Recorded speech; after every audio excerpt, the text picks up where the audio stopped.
right, here we are, a couple of days away from the ACBS boat show, and we're finally getting the Tohatsu on the Jinx. So the old motor, the old 18 horsepower Johnson has been removed, and the control box has been removed, and now we're gonna figure out all this hookup stuff here. So keeping our fingers crossed, and here we go. Okay, so we've just got the motor sitting on the transom there, and we need to throw some shims underneath the this part here, because, and it's hard to see because I've got my giant trim tab, but what has to happen is this cavitation plate should be just slightly below the bottom of the boat here, and it's hard to see because everything's in the way here, but I know that this is way below what it should be. So we're going to shim it up. We're going to throw some temporary blocks in because right now this motor sits way too low, and we need to position it.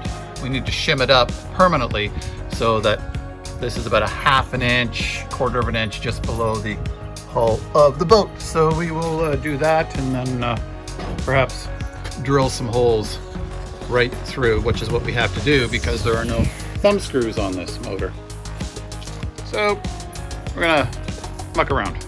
So what we've done is we've temporarily shimmed up the transom bracket on the motor here, just with some spacers here, and we put a spacer here so that this is as flush as we can get it here. And the reason we've done that is that we want this cavitation plate here, right there, to be just slightly lower than the bottom. So we put a straight edge on, or a level, and we've extended the bottom here. So now you can see that the cavitation plate of the motor is just about a half an inch below.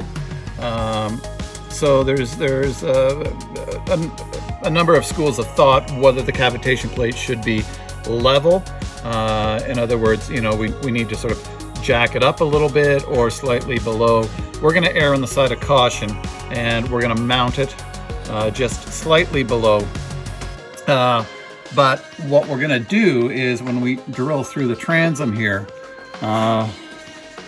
we're going to drill the middle one at the top and the middle one at the bottom here. So if we need to raise it, we can simply move the bolt position from this one. We'll raise the whole motor up, and we'll put the bolt through this one, which would then raise it up, I don't know, 3/4 of an inch.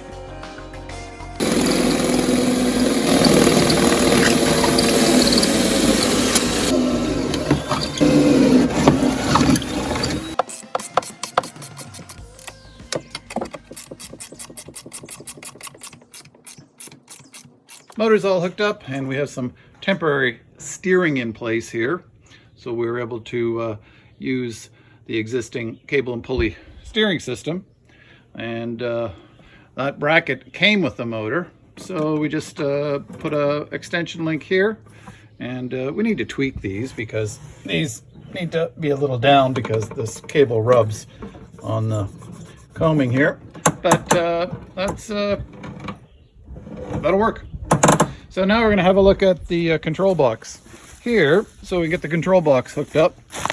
So this is what came in the box here, the installation instructions there, and here's a cable with a bunch of ends on it, and the control box itself with all the big heavy wires on it.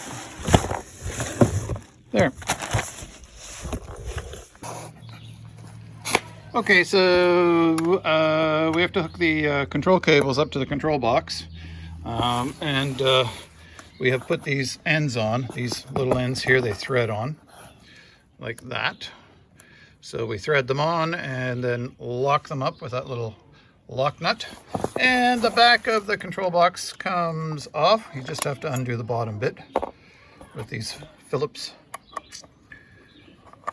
screws, and that comes off, and then everything gets hooked in. It's pretty straightforward there. And then there are little retaining clips that snap into position. And hopefully it doesn't fly halfway across there. And then the other one, notch there, just going into that notch there. Like so, I hope. Yep.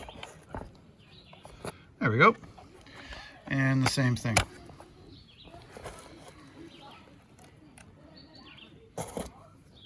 And the clips. Okay, and that's it. And then we put the back cover back on.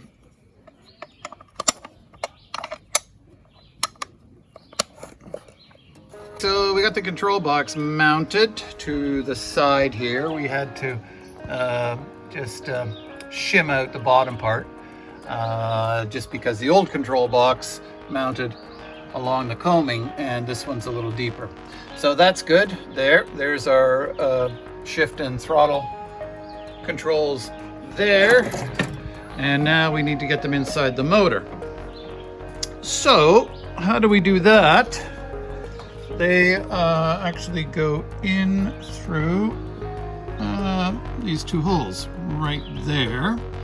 But the other thing that has to go inside the motor is the electrics there. So that's a multi-pin, and then that gets attached to the multi-pin inside the motor. But in order to do that, we need to undo a couple of bolts here and then lift this up.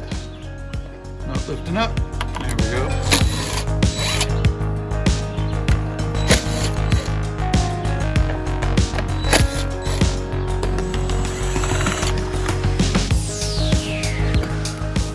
Okay, so we've removed a bunch of bolts here holding this lower part of the cowling on, and once we remove all the bolts, it will pull off.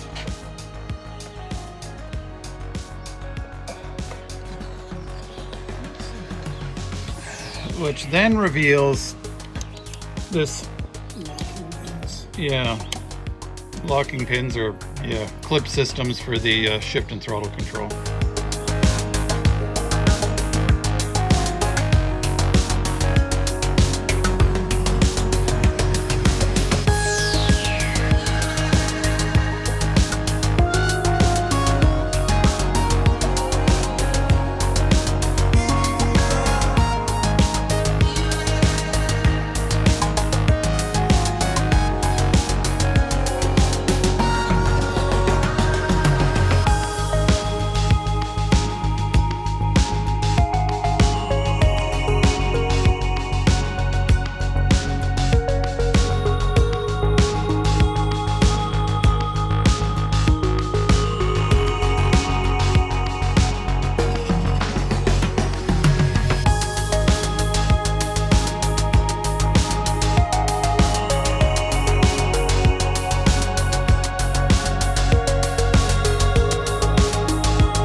Okay, so here's all the connections there, clipped into position, and we have this giant complicated rubber grommet here that's holding everything into position.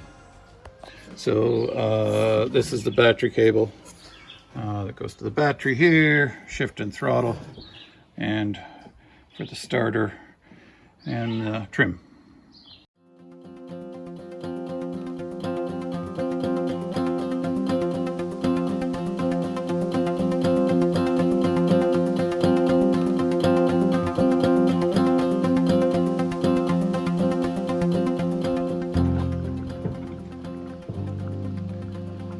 So here we are, boat's in the water, still in the trailer,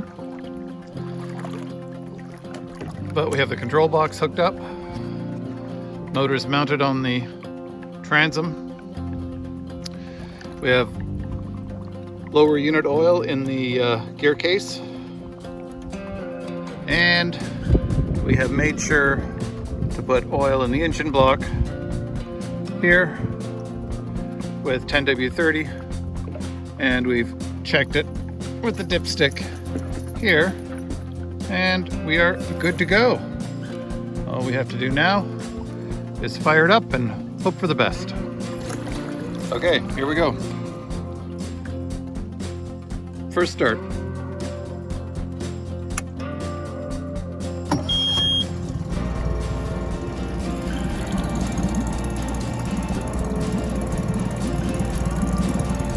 Just like that, it comes to life.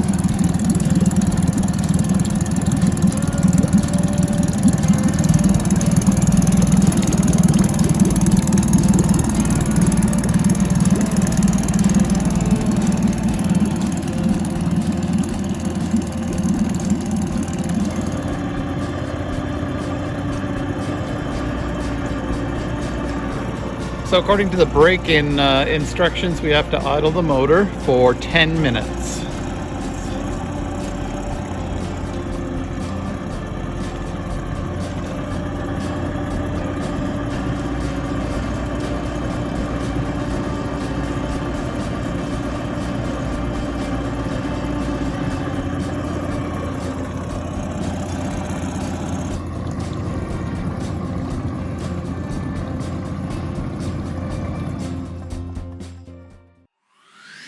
All right, Elijah, here we are. Yep. We've been idling it for 10 minutes, Yep.